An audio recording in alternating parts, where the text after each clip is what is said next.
El 14 de octubre de 2016, los gemelos de 24 años, Emma y Christian Thorne, herederos de un imperio de la construcción, desaparecieron sin dejar rastro en el soleado South Rim del Gran Cañón de Arizona. Durante 2 semanas, equipos de búsqueda de élite y helicópteros con cámaras termográficas peinaron miles de kilómetros cuadrados de rocas rojas, pero el cañón permaneció en silencio. Todo el mundo estaba seguro de que los jóvenes habían sido víctimas de un accidente y habían muerto en las embravecidas aguas del río Colorado. Pero exactamente 1 año y 1 día después, el 15 de octubre de 2017, una criatura parecida a un esqueleto viviente emergió de la zona muerta del cañón. Christian regresó solo, agarrado a la mochila de su hermana. Sin embargo, el verdadero horror solo se reveló en el hospital, cuando los médicos le cortaron los trapos sucios. Su tobillo tenía una raya blanca perfectamente recta de grilletes, y la mochila de la Emma muerta contenía $200,000 en metálico en lugar de agua y comida, que empezaron a pudrirse por la humedad. Lo que el mundo percibió como un rescate milagroso resultó ser el final de un juego cruel, cuyas reglas había dictado siempre quien se consideraba la víctima. El 14 de octubre de 2016, la mañana en el Parque Nacional del Gran Cañón empezó con un silencio engañoso. La temperatura en el borde sur, conocido como South Rim, era de 55 grados Fahrenheit y el cielo estaba despejado. Ese día comenzó una historia que se convertiría en uno de los casos más confusos de la historia moderna del estado de Arizona. A las 6:15 de la mañana, las cámaras del circuito cerrado de televisión de una parada de autobús turístico captaron a 2 jóvenes cuyos rostros pronto aparecerían en todas las noticias. Eran los gemelos de 24 años Emma y Christian Thorne, herederos de un gran imperio de la construcción de San Francisco. En el video los hermanos parecían concentrados y perfectamente preparados para la difícil transición. Llevaban un costoso equipo profesional de marcas conocidas, botas de montaña, chaquetas ligeras para protegerse del viento y mochilas anatómicas diseñadas para una larga caminata. No parecían turistas frívolos que subestimaran el desierto. Sus movimientos eran precisos, apenas hablaban entre ellos, solo saludaban brevemente con la cabeza al conductor cuando entraban en el autobús. Antes de subir al autobús, las gemelas dejaron el todoterreno Jeep Grand Cherokee negro que habían alquilado en el aparcamiento de larga estancia del Bright Angel Lodge. El coche estaba cerrado y la alarma activada. Dentro, en el asiento delantero, había un mapa de carreteras del estado y un recibo de aparcamiento válido hasta el 16 de octubre. Según el plan que habían elaborado cuidadosamente durante los últimos 6 meses, su objetivo era descender hasta el río Colorado por uno de los senderos más difíciles del parque, el sendero Kaibab Sur. El punto final de la ruta iba a ser el legendario Rancho Fantasma, el único asentamiento turístico en el fondo del cañón, donde es necesario reservar durante más de 6 meses. Según el protocolo de seguridad del parque, Emma y Christian tenían que llegar al fondo del cañón y registrarse en el puesto de guardas forestales a las 16:30 del mismo día. El sendero del Kaibab Sur no tiene fuentes de agua, es empinado, está expuesto al sol y requiere una resistencia física considerable. Sin embargo, los gemelos sabían lo que hacían, a juzgar por su forma física y su equipo. Sin embargo, cuando las manecillas del reloj cruzaron la marca de control, sus nombres no aparecían en el registro de llegada. El guarda forestal de guardia en la estación de Phantom Ranch tomó nota de que el grupo no había llegado, pero, según las instrucciones, no dio inmediatamente la alarma, suponiendo que los turistas podrían haberse retrasado en los miradores o haber cambiado de ritmo. La situación se volvió crítica 48 horas más tarde. El 16 de octubre de 2016, Emma y Christian no regresaron a su coche en el aparcamiento de la cima. Sus teléfonos estaban fuera de cobertura, como es habitual en la mayor parte del cañón, pero el silencio se había prolongado demasiado. Tras ser contactados por familiares preocupados que no podían ponerse en contacto con los niños, el Departamento de Seguridad Pública de Arizona inició una operación de búsqueda y rescate a gran escala. En la mañana del 17 de octubre, despegaron helicópteros equipados con cámaras termográficas de alta resolución. Los pilotos escanearon metódicamente sectores a lo largo de los senderos Kaibab Sur, Bright Angel y Kaibab Norte, en busca de firmas térmicas de cuerpos humanos en las rocas que se habían enfriado durante la noche. Al mismo tiempo, equipos terrestres de rescatadores profesionales se lanzaron a las rutas. Comprobaban cada grieta, cada saliente y cada arbusto donde los excursionistas pudieran esconderse o caer. Los alpinistas descendieron con cuerdas a lugares de difícil acceso, arriesgando sus propias vidas para encontrar el más mínimo rastro de los herederos desaparecidos. La clave de la búsqueda fue el trabajo del servicio canino.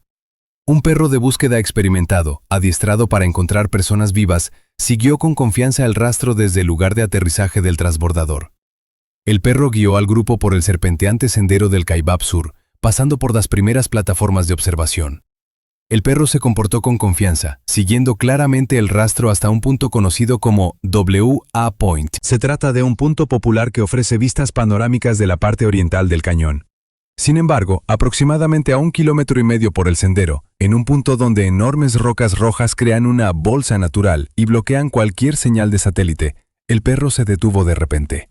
El animal dio vueltas en su sitio, gimoteando e incapaz de determinar su dirección ulterior. El rastro se interrumpió al instante, como si Emma y Christian hubieran desaparecido de la superficie de la Tierra en ese punto concreto. El radio de búsqueda alrededor del punto ciego se amplió a 8 kilómetros, pero no dio ningún resultado. Ni un solo trozo de ropa, ni una sola botella de agua perdida, ni una sola señal de lucha o de piedras caídas que pudieran indicar un accidente. El terreno estaba limpio, como si nadie lo hubiera pisado nunca. Los helicópteros siguieron volando durante 2 semanas, ampliando la zona de búsqueda hasta el río Colorado. Los expertos analizaron el caudal del río, sugiriendo que los turistas podrían haberse despeñado, caído al agua y sus cuerpos arrastrados río abajo. Era una teoría conveniente y lógica para la zona. Tras 14 días de búsqueda intensiva, se suspendió oficialmente la operación. Un portavoz de la oficina del sheriff del condado de Coconino emitió una declaración a la prensa en la que decía que, a pesar de todos los esfuerzos, Emma y Christian Thorne no habían sido encontrados. La versión oficial de la investigación fue la de un accidente, una supuesta caída desde una altura al río Colorado, seguida de la desaparición de los cadáveres en las tormentosas aguas. El caso se reclasificó como desaparición por accidente y los archivos se archivaron. El cañón volvió a sumirse en el silencio, guardando su secreto entre las piedras calientes, donde el único testigo de lo que realmente ocurrió fue el viento que aullaba en los desfiladeros vacíos. Ha pasado exactamente 1 año y 1 día desde que el desierto se tragó las huellas de Emma y Christian Thorne. El 15 de octubre de 2017, el sol salió sobre el Gran Cañón a las 6:32 de la mañana, iluminando las laderas orientales que normalmente permanecen en la sombra hasta el mediodía. A esta hora temprana, un grupo de 4 excursionistas experimentados realizaba un difícil ascenso por el remoto y salvaje sendero Tanner. Esta ruta se considera una de las más peligrosas del parque debido a la falta de fuentes de agua, los escarpados acantilados y el completo aislamiento de la civilización. Hacia las 8 de la mañana, mientras el grupo atravesaba un estrecho saliente sobre un acantilado, el jefe de la expedición notó un movimiento antinatural en una grieta de las rocas a unos 15 metros del sendero. Al principio, los turistas pensaron que se trataba de un animal grande, quizá un puma, escondido en las sombras. Sin embargo, cuando la figura empezó a acercarse, quedó claro que se trataba de un ser humano. La criatura que se acercaba a ellos solo se parecía vagamente al hombre cuya foto salió en la televisión hace 1 año. Era Christian Thorne. Su aspecto aterrorizaba incluso a los escaladores preparados para situaciones extremas. Parecía un libro de texto anatómico viviente. Su piel, quemada por el implacable sol de Arizona, se había vuelto marrón oscuro, casi negra, y se desprendía a parches. Su pelo largo y enmarañado colgaba en mechones sucios, cubriéndole la cara, y en lugar de un equipo caro, llevaba harapos indistintos que apenas cubrían su cuerpo demacrado. No podía hablar. Tenía los labios agrietados hasta el punto de sangrar y, al parecer, tenía la garganta tan seca por la deshidratación que solo podía emitir sonidos roncos y silbantes. Los turistas le vieron agua inmediatamente y activaron una baliza de emergencia. Mientras esperaba la evacuación, los testigos se fijaron en un detalle que parecía extraño para un hombre en estado de afectación. Christian iba agarrado a una mochila naranja sucia y descolorida por el sol. Cuando uno de los rescatadores intentó quitársela para aliviar a la víctima, Christian empezó a resistirse con una fuerza inesperada para su estado, emitiendo un gruñido animal. Se negó a soltar el objeto incluso cuando los paramédicos lo estaban cargando en el helicóptero de rescate. Era una mochila Osprey que, según un chivatazo de hace 1 año, pertenecía a su hermana desaparecida Emma. Christian fue trasladado de urgencia a un centro médico de Flagstaff. La noticia del hallazgo de una de las gemelas se extendió instantáneamente por todo Estados Unidos. Los titulares gritaban «Milagro en el Gran Cañón». Los periodistas se congregaron ante el hospital esperando oír una historia dramática sobre la heroica supervivencia del hermano, que podría haber intentado salvar a su hermana hasta el final. El público se preparaba para escuchar la trágica historia de la muerte de Emma a causa de los elementos. En la sala de urgencias, el equipo de médicos de guardia comenzó los procedimientos de urgencia. El cirujano de guardia, el Dr. James Miller, ordenó cortar la ropa que le quedaba a la paciente para evaluar el alcance de los daños en la piel y la demacración. Las tijeras cortaron la tela, que estaba empapada de suciedad, sudor y polvo. Mientras retiraban del pie izquierdo de Christian los restos de lo que había sido una bota de montaña y un calcetín, el Dr. Miller se quedó paralizado. En silencio, señaló a la enfermera el tobillo del paciente y le ordenó que llamara inmediatamente a un detective del condado de Coconino. En el pie izquierdo de Christian, justo por encima del tobillo, bajo una capa de meses de suciedad, se veía claramente una franja perfectamente plana de piel pálida y sin curtir de unos 5 centímetros de ancho. La piel de alrededor estaba oscurecida por el sol y cubierta de pequeñas cicatrices de piedras y espinas, pero esta franja permanecía blanca e intacta. Parecía como si el hombre hubiera llevado algo ancho, apretado y pesado en la pierna durante mucho tiempo. Unos grilletes o una cuerda gruesa que protegía la piel de la luz ultravioleta pero restringía su libertad. No parecía una herida producida por una caída o por vagar por el bosque. Era un rastro de cautiverio. Una hora más tarde, el detective Mark Sloan llegó a la unidad de cuidados intensivos. Mientras los médicos estabilizaban a Christian, que había caído en un estado de semi-inconsciencia, la atención del detective se centró en una mochila naranja que había sobre otra mesa. Este objeto era la única prueba física que Christian había sacado del desierto. Con guantes de látex, Sloan la abrió con cuidado, esperando encontrar un diario, las últimas notas de Emma o tal vez restos de comida y botellas de agua vacías. Pero dentro no había ni una sola pieza de equipo de acampada. La mochila estaba llena hasta los topes de fajos de billetes. Eran billetes de $100, cuidadosamente doblados en fajos y atados con cintas bancarias. El dinero estaba húmedo, el papel había empezado a descomponerse y el contenido desprendía un pesado y dulzón olor a moho y podredumbre. El investigador contó rápidamente los fajos, calculando el volumen. Había exactamente $200,000. En lugar de una historia sobre la supervivencia y la lucha contra los elementos, la mochila escondía el olor pútrido de grandes cantidades de dinero, cuyo origen y finalidad en el corazón de un desierto desafiaban cualquier explicación lógica. Amigos, antes de seguir sumergiéndonos en los detalles de esta intrincada investigación, me gustaría pediros que apoyéis este canal.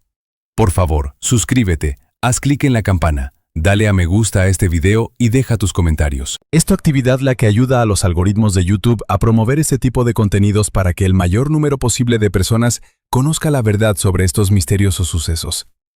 Y ahora volvamos a la unidad de cuidados intensivos de Flagstaff, donde comienza el juego más difícil de la vida del detective Sloan. El primer interrogatorio oficial de Christian Thorne solo fue posible 72 horas después de ser evacuado del cañón. El 18 de octubre de 2017, el estado del paciente se estabilizó hasta el punto de que los médicos permitieron a los detectives entrar en la caja estéril. En la habitación reinaba una atmósfera deprimente, saturada de olor a antisépticos y del monótono zumbido de los aparatos médicos. Christian estaba tumbado en la cama. Su piel seguía teniendo un tono oscuro antinatural, pero sus ojos ya no recorrían caóticamente la habitación. Estaban concentrados, fríos y extrañamente tranquilos para un hombre que acababa de pasar por un infierno. Cuando el detective Mark Sloan encendió la grabadora, Christian empezó a hablar. Su voz era ronca, mecánica, como el sonido del papel de lija rozando la piedra seca. No hizo ninguna pausa, no titubeó, no lloró. Su historia fluía sin cesar, como un texto memorizado que hubiera repetido en su cabeza cientos de veces. La historia que contó a los investigadores heló la sangre, pero al mismo tiempo dio al experimentado detective una extraña sensación de irrealidad. Según Christian, aquella fatídica mañana fueron interceptados en el camino por un grupo organizado de hombres armados y enmascarados. Afirmó que los asaltantes, amenazándoles con armas de fuego, les obligaron a abandonar el sendero y les llevaron a lo más profundo del cañón, a un sistema de viejas minas abandonadas que no estaban marcadas en ningún mapa turístico. Christian insistió en que les mantuvieron cautivos durante exactamente un año, en completa oscuridad, exigiendo un enorme rescate a su padre, pero que, por razones desconocidas, los secuestradores no pudieron o no quisieron comunicarse con el mundo exterior. Describió las terribles condiciones de detención: frío, humedad, aislamiento total. Según él, hace exactamente una semana, los secuestradores desaparecieron de repente, dejando a los prisioneros a su suerte, sin comida, agua ni llaves para sus grilletes. Emma, según su hermano, sucumbió al agotamiento y murió en la misma cueva hace 3 días. Se quedó dormida y no se despertó. repitió Christian la misma frase que había dicho la primera vez que se vieron. El detective Sloan escuchó esta confesión sin interrumpirla, pero cada palabra que Christian decía le daba una creciente sensación de falsedad. Su intuición, perfeccionada durante años de trabajo en el departamento de homicidios, le decía que estaba presenciando una jugada. Y pronto esta sensación se confirmó científicamente. Sobre la mesa del detective estaban los resultados de exhaustivas pruebas médicas que contradecían radicalmente las palabras de la víctima. El informe del toxicólogo jefe del estado era inequívoco. El análisis de sangre de Christian mostraba signos de deshidratación grave, lo cual era lógico tras su travesía del desierto. Sin embargo, su cuerpo carecía por completo de la carencia crítica de vitaminas que se habría desarrollado inevitablemente tras un año de vivir en una cueva oscura a base de agua y pan duro. El nivel de vitamina D que produce el sol estaba dentro de los límites normales, lo cual era imposible para un prisionero de mazmorra. Además, sus niveles de potasio, magnesio y proteínas coincidían con los de una persona que había seguido una dieta regular y relativamente equilibrada en los últimos meses. Su masa muscular había disminuido, pero no de forma tan catastrófica como puede ocurrir con la inanición prolongada. Pero el principal golpe a la historia de Christian no procedía de su química sanguínea, sino de sus registros dentales. Durante la exploración en el hospital, el dentista de guardia hizo una radiografía panorámica de la mandíbula del paciente para comprobar si había lesiones faciales ocultas. Lo que el médico vio en la imagen se convirtió en la prueba clave del caso. La radiografía mostraba claramente un empaste reciente en el sexto molar de la izquierda. El examen del material demostró que se trataba de un moderno fotopolímero de alta calidad, colocado profesionalmente, con anestesia y equipo especial. Según los expertos, el empaste no tenía más de 3 o 4 meses. Este descubrimiento lo destruyó todo. En las cuevas de los secuestradores no hay sillones dentales. Los bandidos no llevan a sus víctimas al dentista para que les curen las caries. El detective Sloan dejó lentamente el expediente y miró a Christian a los ojos. Ahora lo sabía con certeza. Aquel tipo no llevaba todo el año sobreviviendo en la naturaleza. No estaba sentado en un pozo oscuro. Todo este tiempo, mientras los rescatadores arriesgaban sus vidas peinando las rocas y sus padres enloquecían de dolor, Christian Thorne estaba en algún lugar de la civilización. Vivía entre la gente, comía comida normal e incluso visitaba a médicos. La máscara de víctima que había llevado con tanta diligencia durante los 3 últimos días empezó a resquebrajarse, revelando algo mucho más aterrador que la historia del secuestro. Capítulo 4. El búnker en el desierto. Tras recibir pruebas irrefutables de que la historia del ataque de una banda armada y del año de supervivencia en la cueva era una completa invención, el equipo de investigación cambió radicalmente el vector de la investigación. Los agentes de la Oficina Federal de Investigación que se unieron al caso iniciaron una segunda comprobación, mucho más profunda, de todos los rastros financieros de los gemelos, que antes se habían considerado irrelevantes o se habían pasado por alto en el caos de los primeros días de la búsqueda. Los detectives comprendieron que si Christian Thorne no vivía en el desierto, debía de tener una base, un lugar donde se escondía, comía y probablemente mantenía a su hermana. Un análisis forense detallado de las transacciones bancarias de Emma Thorne en el mes anterior a su desaparición reveló una transacción que antes se había perdido entre los muchos gastos realizados para preparar la excursión. En septiembre de 2016, exactamente 30 días antes de su viaje al cañón, Emma retiró una importante cantidad de dinero en efectivo de su cuenta fiduciaria personal. El rastro del dinero condujo a los detectives hasta una empresa ficticia de un día registrada a nombre de un testaferro. Esta empresa se utilizó para arrendar una propiedad aislada en las afueras de Williams, a solo 60 millas del South Rim del Gran Cañón. Según los documentos, se trataba de una antigua nave de mantenimiento que supuestamente se utilizaba como almacén de la extinta Red Rock Mining Supply. El 20 de octubre de 2017, 2 días después del milagroso rescate de Christian, un equipo combinado de SWAT de la Policía Estatal y agentes del FBI rodeó el edificio. Las instalaciones estaban situadas en una zona industrial remota, rodeada de vallas oxidadas y terrenos baldíos donde rara vez aparecía gente. Desde fuera, el hangar parecía el típico edificio abandonado, pintura desconchada, ventanas con tablones de madera contrachapada y una enorme verja oxidada con un pesado candado. La operación de incautación se llevó a cabo en plena disposición de combate. Los comandos, previendo la posible resistencia armada de cómplices sobre los que Christian podría haber guardado silencio, utilizaron cizallas hidráulicas para cortar los candados. Cuando las pesadas puertas metálicas crujieron al abrirse, el equipo de asalto irrumpió en el interior. Pero en lugar de estanterías polvorientas de equipo minero o el vacío de un almacén abandonado, los haces de las linternas tácticas arrancaron de la oscuridad una escena que hizo bajar las armas incluso a los operativos más experimentados. El hangar se había transformado en un módulo habitable autónomo, perfectamente equipado y diseñado para el aislamiento a largo plazo del mundo exterior. Las paredes de la enorme sala estaban revestidas de espuma isonorizante negra profesional que absorbía cualquier ruido. En el rincón más alejado, unos potentes generadores diésel conectados al sistema de ventilación forzada y filtración de agua zumbaban monótonamente. Estanterías industriales se alineaban en las paredes, llenas de cajas de comida enlatada, cereales, agua embotellada y productos de higiene. Según los logistas, los suministros que había aquí bastarían para al menos 2 años de existencia autónoma para 2 adultos. Sin embargo, el elemento central y más espeluznante de esta sala era una estructura independiente construida con bloques de hormigón justo en medio del hangar. Era una habitación sin ventanas que parecía una celda de prisión, pero estaba amueblada con un extraño y perverso confort. La entrada a la misma estaba bloqueada por una enorme puerta reforzada, equipada con una moderna cerradura electrónica de combinación y una pequeña ventana para la alimentación, que estaba cerrada desde el exterior. Cuando los detectives abrieron la puerta, vieron un interior que contrastaba con la brutalidad industrial del hangar. Dentro había una cómoda cama mullida cubierta con sábanas caras, un pequeño armario lleno de libros de bolsillo y una mesa. En la pared colgaba un gran televisor de plasma conectado a un disco duro con una enorme colección de películas y series de televisión. Sin embargo, no había ni un solo reloj o calendario en la habitación, y la iluminación artificial sustituía por completo a la luz solar. Fuera, en la zona que los investigadores llamaban condicionalmente cocina-salón, había un punto de vigilancia. Sobre la mesa había monitores que mostraban la imagen de las cámaras. El sistema de videovigilancia estaba montado de tal forma que el objetivo de la cámara miraba exclusivamente al interior de la suite. Esto creaba una imagen inequívoca.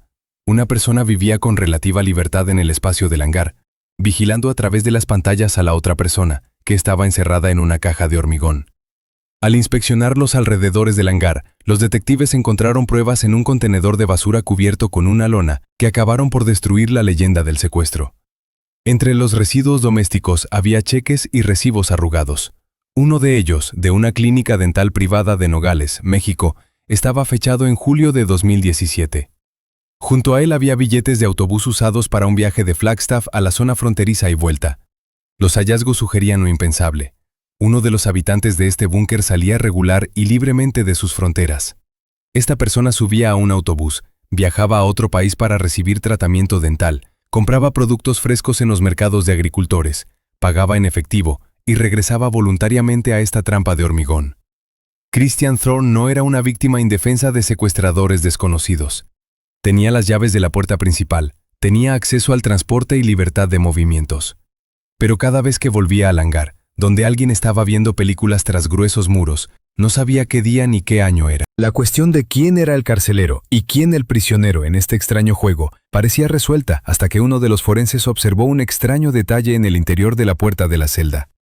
Mientras 2 grupos de trabajo exploraban el espacio físico del hangar, en la sede de la Oficina Federal de Investigación en Phoenix, los expertos ciberforenses trabajaban en la principal prueba digital del caso.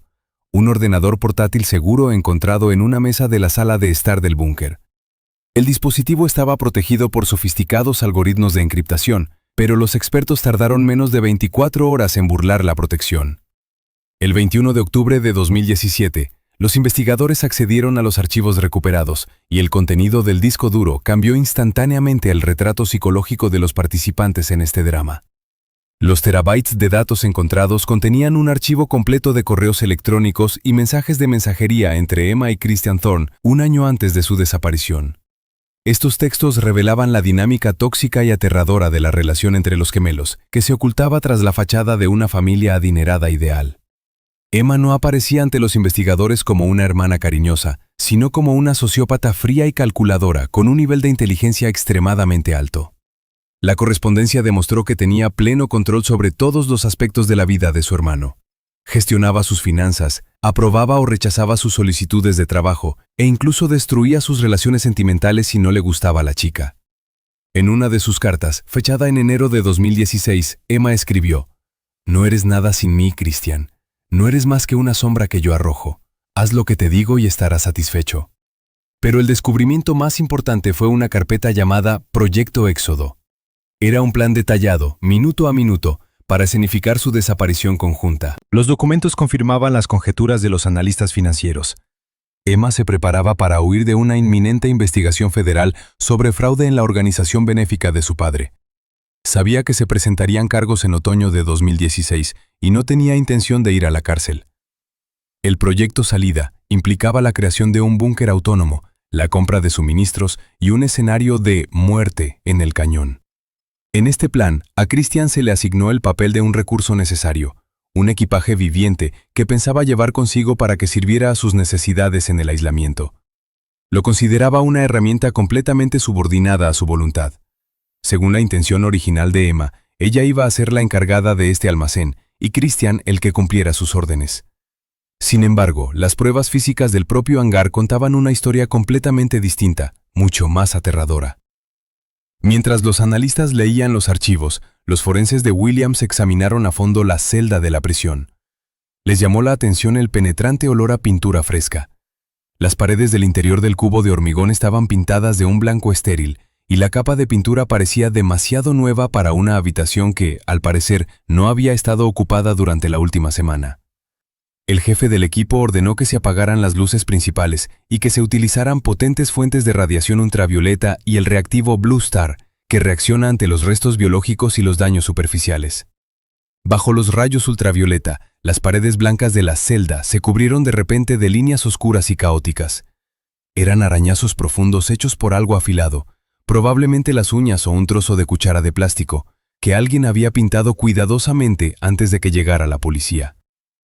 Cuando los expertos se acercaron, las líneas caóticas se convirtieron en letras, y las letras en palabras de desesperación y súplica. A ras de suelo, donde podría haber estado una persona en cuclillas, estaban tachadas. Christian, por favor, para. Un poco más arriba, cerca de la puerta, la inscripción se repitió varias veces con creciente histeria. Dame agua, solo agua. Y junto a la cama, en grandes letras que se clavaban en el yeso, había una frase que explicaba el verdadero motivo de su encarcelamiento. Te lo cedo todo. Dejadme salir. Los análisis de ADN del biomaterial encontrado bajo las uñas de Emma se tomaron muestras de sus efectos personales en casa para compararlas, y de las partículas epiteliales extraídas de los arañazos de la pared dieron una coincidencia del 100%. Emma vivía en esta celda. Fue ella, la autora del ingenioso plan de fuga, quien se convirtió en su única víctima. Y las huellas biológicas de Christian se encontraron por todas partes en el exterior del hangar, en el panel de control del circuito cerrado de televisión, en las llaves de la cerradura electrónica, en los tarros de comida. El cuadro del crimen formaba un único y aterrador rompecabezas. Christian no salvó a su hermana de sus secuestradores. No fue su cómplice en la huida. El fatídico día 14 de octubre de 2016, cuando la puerta del hangar se cerró tras ellos, ocurrió algo que Emma no había previsto en su brillante plan. La sombra se rebeló contra su amo. Christian simplemente cerró la puerta, cuyo código solo él conocía, y convirtió el escondite de su hermana en una cámara de tortura. Utilizó su propio plan, sus propios recursos y su propio miedo a la cárcel para vengar años de humillación. Pero quedaba una pregunta importante. Si Emma había estado encerrada aquí durante un año, mendigando agua, ¿por qué Christian, con todo el poder y $200,000, decidiría romper el juego ahora y volver al cañón con su mochila? La respuesta a esta pregunta estaba oculta en el último archivo de video que los técnicos encontraron en la tarjeta de memoria oculta. El 23 de octubre de 2017, exactamente a las 10 de la mañana, el detective Mark Sloan entró en la habitación de Christian Thorne. Esta vez, el ambiente de la habitación era radicalmente distinto al de su primer encuentro. No hubo miradas compasivas de los médicos, ni intentos de hablar en un susurro para no traumatizar a la víctima.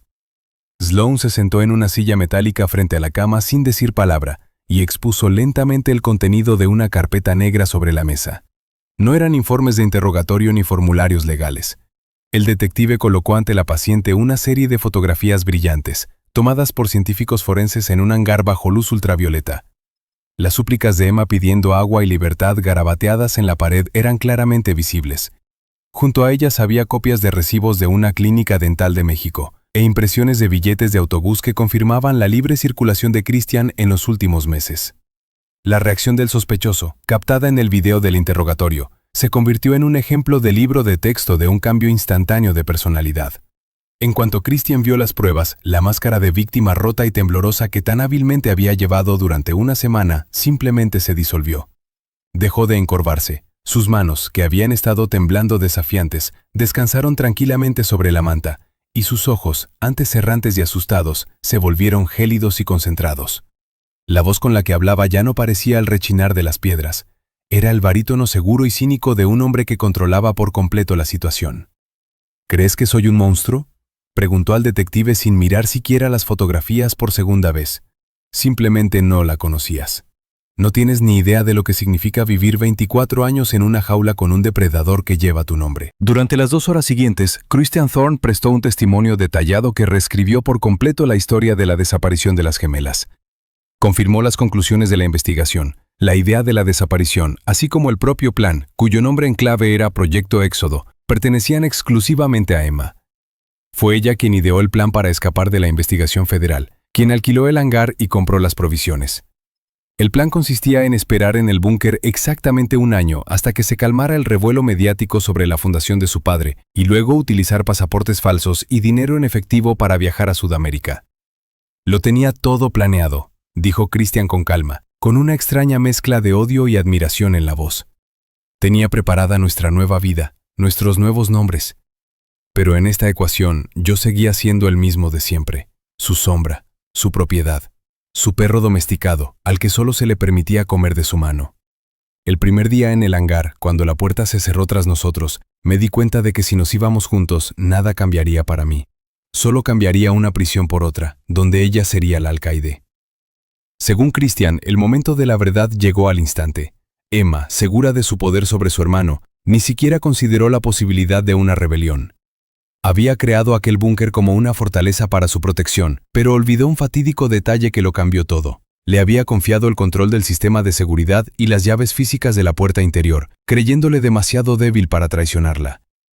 «Yo no la secuestré», afirmó Christian con frialdad, mirando directamente al objetivo de la cámara de vigilancia situada en un rincón de la habitación. «Yo no construí su prisión.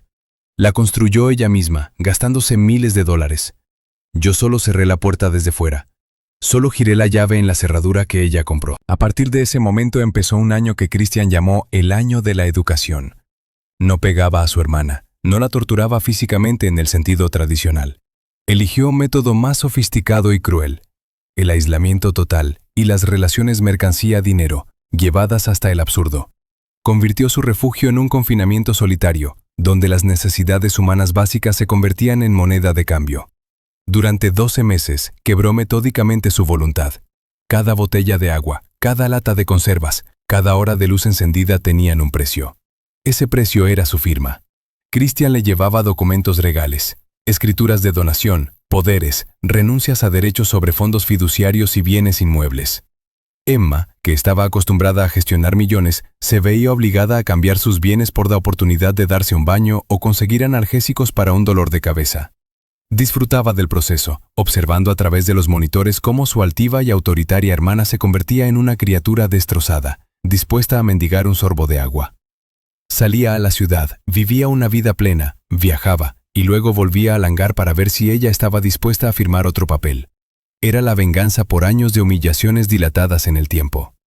Sin embargo, cuando el detective Sloan formuló la pregunta definitiva, ¿dónde está ahora?, Christian esbozó una sonrisa en la comisura de los labios y pronunció una frase que hizo estremecerse al avesado investigador. Cumplí el último punto de su plan. Quería libertad en el cañón.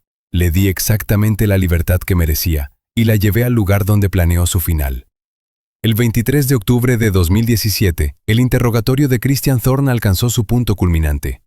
En la sala de interrogatorio se hizo un silencio pesado y opresivo, solo roto por el zumbido del aire acondicionado. El detective Mark Sloan, mirando directamente a los ojos del sospechoso, formuló la pregunta que había estado en el aire desde el descubrimiento del falso búnker.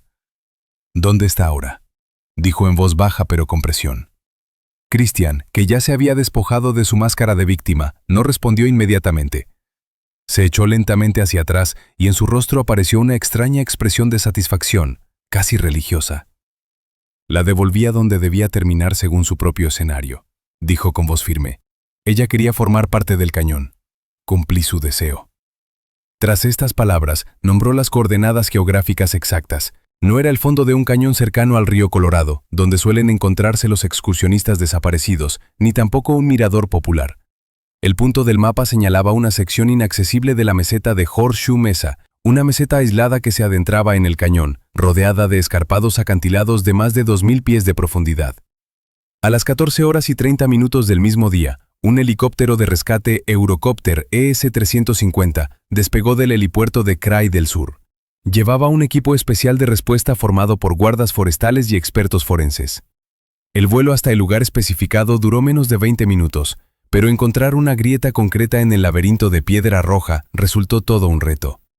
El sol ya se hundía en el oeste, inundando las rocas de luz rojo sangre, cuando uno de los guardas forestales, tras descender con cuerdas hasta un estrecho nicho, envió una señal por radio. Lo que encontraron conmocionó incluso a los veteranos trabajadores de búsqueda y rescate, que habían visto cientos de víctimas de accidentes. En un hueco sombreado de la roca, protegida del viento y de la precipitación directa, estaba Emma Thorne. El estado de su cuerpo era inusual para alguien que hubiera muerto recientemente. Debido al aire extremadamente seco del desierto y a la constante corriente de aire del desfiladero, el proceso de descomposición apenas había comenzado. El cuerpo había sufrido una momificación natural. La piel se volvió apergaminada y tirante, pero los rasgos faciales seguían siendo reconocibles. Sin embargo, lo más sorprendente no era la muerte en sí, sino su escenificación. Emma estaba suavemente sentada, apoyada en la piedra caliente, con las piernas cruzadas en una posición natural de reposo. Llevaba el mismo costoso equipo profesional que había llevado el 14 de octubre de 2016. Una chaqueta de marca, pantalones de trekking y botas. La ropa estaba limpia, sin señales de desgarros o forcejeos. Junto a su mano derecha, como si acabara de beber un sorbo, había una botella de cristal medio llena de agua Elite Voss, y sobre su regazo había una barrita energética con frutos secos sin envasar. El cadáver fue izado a bordo de un helicóptero y trasladado al depósito de cadáveres del condado de Coconino a las 19:45 horas. Un examen forense realizado a la mañana siguiente reveló la verdadera causa de la muerte, que finalmente destruyó la versión del agotamiento o el accidente. El patólogo no encontró signos de deshidratación en el cuerpo de Emma, algo típico en los excursionistas perdidos. Su estómago contenía restos de comida que había ingerido unas 4 horas antes de morir. Murió a consecuencia de una parada cardíaca aguda provocada por una sobredosis masiva de insulina. Se encontró una concentración letal de la hormona sintética en su sangre, a pesar de que el historial médico de Emma confirmaba claramente que nunca había padecido diabetes y no necesitaba inyecciones. En el antebrazo izquierdo, bajo la manga de la chaqueta, el perito encontró una marca reciente de inyección rodeada de un pequeño hematoma. Comparando los hechos con el nuevo testimonio de Christian, los investigadores pudieron recrear la horrible cronología de los últimos días de Emma. Llevaba un año sin vagar por el desierto. Christian la trajo viva a esta meseta hace solo 7 días, el 10 de octubre de 2017. Ocurrió justo después de que ella firmara el último conjunto de documentos sobre la transferencia de bienes, destrozada por un año de aislamiento en el búnker. Christian dijo que aquel día la sacó del hangar, dejándola ver el sol por primera vez en un año. Le dijo que se iban de acampada, tal como ella había soñado. Pero en lugar de libertad, la llevó al borde de un abismo. Allí, entre las majestuosas vistas del Gran Cañón, le ofreció una última elección, que en realidad era una condena. Sacó una jeringuilla de insulina y le puso una condición. O moría rápida e indoloramente por la inyección, quedándose dormida al atardecer, o la dejaría aquí, en la meseta desierta, sin agua ni comida, encadenada a una roca, donde moriría en agonía durante días. Emma, cuya psique había sido destruida por meses de control total y miedo, eligió la jeringuilla. Christian la inyectó con sus propias manos, esperó a que perdiera el conocimiento y le puso una botella de agua en la mano, creando la imagen perfecta de una muerte pacífica de una viajera. Lo había calculado todo con una precisión endiablada. Había que encontrar el cadáver en el cañón, con ropa de excursionista, para cerrar legalmente el caso de la desaparición, obtener un certificado de defunción y legalizar su derecho a la herencia. Creó un escenario perfecto en el que cada detalle funcionaba para su versión. Pero no había tenido en cuenta una cosa. La medicina forense moderna puede distinguir entre la muerte por agotamiento y la muerte por intervención química incluso después de una semana. Cuando el detective Sloan leyó el informe forense, se dio cuenta de que estaba tratando no solo con un asesino, sino con un hombre que se creía un dios, capaz de decidir quién vivía y quién moría. Pero en el bolsillo de la chaqueta de Emma, los investigadores encontraron otro pequeño objeto, una tarjeta de memoria de una cámara fotográfica, que Christian, en su confianza en sí mismo, decidió conservar como trofeo, sin saber que se convertiría en su sentencia. El juicio de Christian Thorne comenzó el 7 de mayo de 2018 en el edificio del Tribunal Supremo del Condado de Coconino, en Flagstaff. El caso se convirtió instantáneamente en una sensación nacional, atrayendo la atención de las principales cadenas de televisión y de analistas jurídicos de todo Estados Unidos. La sala del tribunal estaba abarrotada, y la cola de personas que deseaban asistir a las vistas se extendía durante una manzana antes del amanecer.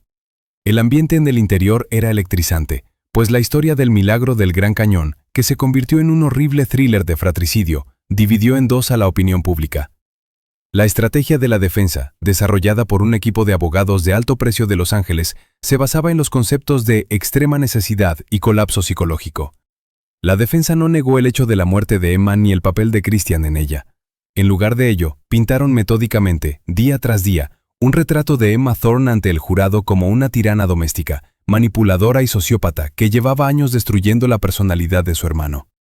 Leyeron fragmentos de sus diarios, mostraron documentos financieros en los que ella limitaba sus gastos a 1 céntimo y llamaron a testigos para que confirmaran su comportamiento dominante. Christian Thorne no es un asesino, proclamó pomposamente el abogado principal en su declaración inicial. Sus acciones en el hangar y en la meseta fueron un acto de desesperación, un intento de escapar del dominio de un monstruo que le había destrozado la psique cuando era niño. Era un estado de afectación, duradero y destructivo. Esta línea de defensa fue convincente. Los 12 miembros del jurado escucharon atentamente y algunos de ellos mostraron signos de simpatía por el joven que estaba sentado en el banquillo, con la cabeza gacha, enjugándose las lágrimas. Parecía que Christian podría evitar la pena de muerte o incluso recibir una condena mínima por homicidio involuntario. Pero el 15º día del juicio, el fiscal del distrito tomó la palabra. Pidió al juez que admitiera la última prueba decisiva, una grabación de video recuperada de la tarjeta de memoria de la cámara GoPro. Este soporte de almacenamiento se encontró en el bolsillo de la chaqueta de Emma y Christian, en su orgullo, no lo destruyó, dejándolo como pervertido trofeo de su victoria. Cuando se apagaron las luces y apareció la imagen en la gran pantalla, se hizo un silencio sepulcral. El video estaba fechado el 10 de octubre de 2017. La cámara estaba montada en el pecho del cámara, de modo que el público veía el mundo a través de los ojos de Christian. La imagen de las rocas rojas de la meseta de Horseshoe Mesa temblaba en el encuadre. Emma caminaba adelante, mecida por el viento, con un aspecto terrible, agotada por un año en el búnker, pálida, como un fantasma con ropa que le quedaba demasiado grande. Apenas podía mover las piernas, apoyada en las rocas. Pero lo más aterrador era el sonido. La voz en off de Christian no sonaba como la voz de una víctima en estado de afectación. Era tranquila, uniforme e incluso alegre. Comentaba el paisaje como un guía turístico, burlándose abiertamente de su hermana moribunda. «Mira a tu alrededor, Em», decía acercando la cámara a su cara. «Es tan hermoso. Siempre has deseado una libertad total y absoluta, ¿verdad? El Gran Cañón es la mayor libertad del mundo. No hay muros, ni cámaras, ni padre. Solo estáis tú y la eternidad». Emma intentó decir algo en el vídeo, pero solo se le escapó un resuello de la garganta. Cayó de rodillas, incapaz de continuar. En la escena final de la grabación, que hizo que varios miembros del jurado se volvieran, apareció en el encuadre la mano de Christian. Era firme, sin el menor atisbo de temblor. Sostenía la jeringuilla de insulina como si fuera un bolígrafo para firmar un contrato. «Es hora de pagar las facturas, hermana», dijo con fría satisfacción empresarial. Aquello no era la liberación de una tiranía. Era una adquisición corporativa hostil de una personalidad por otra, ejecutada con el cinismo de un experimentado hombre de negocios. No solo la estaba matando, estaba disfrutando del momento de su completo poder. El vídeo destruyó la estrategia de defensa en 5 minutos. El mito del niño roto se disipó, revelando el rostro de un sádico de sangre fría que llevaba meses planeando este final. Las deliberaciones del jurado duraron menos de 4 horas. El veredicto fue unánime. Culpable de todos los cargos, incluido secuestro, fraude y asesinato premeditado con extrema crueldad. El 28 de mayo de 2018, el juez anunció la sentencia. Dada la gravedad del crimen y el cinismo con que se cometió, Christian Thorne fue condenado a muerte mediante inyección letal. Cuando se leyeron las palabras de la sentencia en la sala del tribunal, las cámaras de los periodistas enfocaron el rostro del condenado. No lloró ni pidió clemencia. Christian giró lentamente la cabeza hacia la mesa del fiscal, donde había una gran fotografía de una Emma sonriente, tomada antes de su fatídico viaje. Al contemplar la imagen de su hermana, esbozó una leve sonrisa en la comisura de los labios. Había un extraño triunfo en sus ojos. A pesar de los grilletes en sus manos y de la sentencia de muerte, sabía que había ganado la principal partida de su vida contra ella. Le había arrebatado todo: el dinero, la vida e incluso la última palabra en su historia. Se había convertido en el único Thorne, y este pensamiento le calentaba más que el infierno que se avecinaba. La historia de Ángel Brillante ha terminado, pero los que vieron aquella sonrisa se dieron cuenta de que los abismos más profundos no están en el cañón, sino en el alma humana, y el fondo de este abismo permanecía invisible.